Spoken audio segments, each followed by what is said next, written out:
గౌరవనీయులైన మందకృష్ణ గారు ఏవైతే పిలిపించిండో మా కుటుంబం కోసం నరేంద్ర మోడీ ఎలాంటైతే మన్నను ఒక దళిత బిడ్డను కావాల్సుకుంటే కూడా దళిత బిడ్డలు అందరికీ కావాల్సుకుంటారు లెక్క ఎస్సీ వర్గంగా చేస్తారని కాబట్టి ఎంఆర్పిఎస్ ఏదైతే పిలిపించిందో ఆ పిలుపు కోసం మా ఇట్టల రాజేందర్ కానీ మన కృష్ణ మాదిగా ప్యాకేజ్ తీసుకొని బీజేపీ పార్టీకి సపోర్ట్ చేస్తున్నారని మాట్లాడుతున్నారు కాంగ్రెస్ పార్టీ. ఇంతవరకు అయితే ఏ ప్యాకేజ్ లేదన్న. ఏమైతే ఇండిపెండెంట్గా నిన్న కూడా ఉన్నాం మొన్న కూడా ఉన్నామన్నా. మాకైతే ఏ ప్యాకేజ్ లేదు. అభిమానంతో మేము పనిచేస్తున్నామన్నా. మాకైతే రూపాయి ప్యాకేజ్ గీకేది ఏదో లంచాలు తీసుకొని ఏదో బీజేపీకి అమ్ముడు పోయి మేము పనిచేస్తలేమన్నా.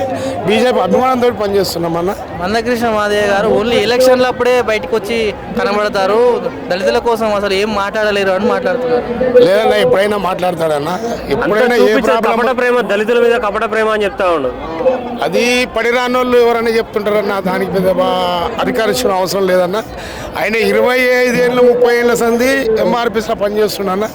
ఇంతవరకు అయితే పడిరానోళ్ళు కొంతమంది ఉంటారన్న. ప్రతిపక్షాలు ఉంటాయి, ఏ పార్టీకైనా ఉంటుంది అన్న. కానీ వ్యక్తి అలాంటి కాకపోతే నిన్న చూసిర్రు ఇంద్రపారకర్లో చూసిర్రు అన్న. మాదిగలు ఎంతమంది కలిసి వచ్చిర్రు.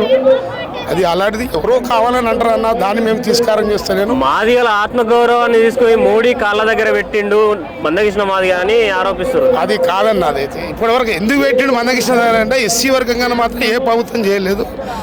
నరేంద్ర మోడీ ఏమన్నాడంటే ఎస్సీ వర్గంగా కట్టుబడి ఉన్నాం, మేము చేస్తామంటే పిలిపించిండు. అన్నగారికి ఆజ్ఞానం ఇచ్చిండు, కమిటీ కూడా ఇచ్చిండు అన్న. అంతవరకు మనకు తెలుసు. సీనియర్ నాయకుడు మనకైతే అంతవరకు తెలుసు అన్న.